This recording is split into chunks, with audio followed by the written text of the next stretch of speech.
It was just past noon on a rainy Thursday. Most of the regulars had already come and gone, leaving the place half empty except for a tired waitress named Joy, a cook who barely looked up from the grill, and the girl in the corner, trying to eat her lunch in peace. Her name was Lila. Born with cerebral palsy, she had learned to navigate life from a wheelchair, and most days, she did it with quiet grace and quiet strength. But today was not most days. They came in loud. 3 teenage boys, probably seniors from the high school down the road. They swaggered into the diner like they owned it, slamming themselves into the booth directly across from Lila. At first, they didn't even look at her. But then came the whispers. The sideways glances. The laughter that carried a sharp, ugly edge.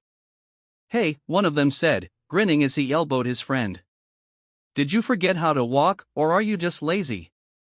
Lila's eyes stayed on her plate. Her hands clenched. She knew better than to respond. She knew they were baiting her. But it didn't matter. The boy stood up, swaggered over to her table. "I said, did you forget how to walk?" His friends howled with laughter. One of them took out a phone, started recording. Joy, the waitress, moved toward them, her voice shaky. "You boys need to leave her alone." But they didn't. The boy leaned in, his voice venomous. "People like you shouldn't even be out in public. It's disgusting." Then it happened. A slap, sudden, sharp, and cruel. It wasn't hard enough to knock her over, but it was enough. Enough to humiliate her. Enough to make her flinch. Enough to make Joy scream and the cook finally look up. The boys laughed and walked out like nothing had happened. The diner went silent. Lila sat frozen, her cheeks wet with silent tears. She didn't cry out. She didn't run. She just sat there, a girl already used to swallowing pain. But fate wasn't done writing her story. Because exactly 57 minutes later, the door of the diner opened again and everything changed. They walked in like shadows wrapped in leather and thunder. 7 of them. All wearing black jackets patched with the logo of the Iron King's MC. Bearded. Broad. Boots hitting the tile floor like war drums. The kind of men that made you sit up straighter without knowing why. At the front was Tank, 6'4", arms like tree trunks, and a scowl that could turn steel to dust.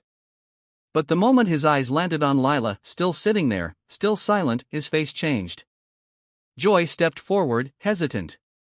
They hurt her," she whispered. 3 boys. Not even an hour ago." Tank turned slowly, looking around the diner like a storm about to break. "They touch her?" Joy nodded. He turned back to Lila, crouched beside her, softening his voice. "You okay, sweetheart?" Lila hesitated. Then she nodded. But her eyes said otherwise. Tank stood, his back cracking as he rose. He looked at the cook. "Who were they?" The cook shrugged. "Local kids. From Weston High." Tank nodded once. Then he and his brothers walked out without another word. You're probably thinking that's where the story ends, right? It doesn't. It was around 4 p.m. when the same 3 boys posted a video on social media. Them, in their Letterman jackets, laughing. Bragging. Mocking. The video was only 15 seconds, but it showed everything: the slap, the laughter, the cruelty. It spread fast. But not as fast as what came next.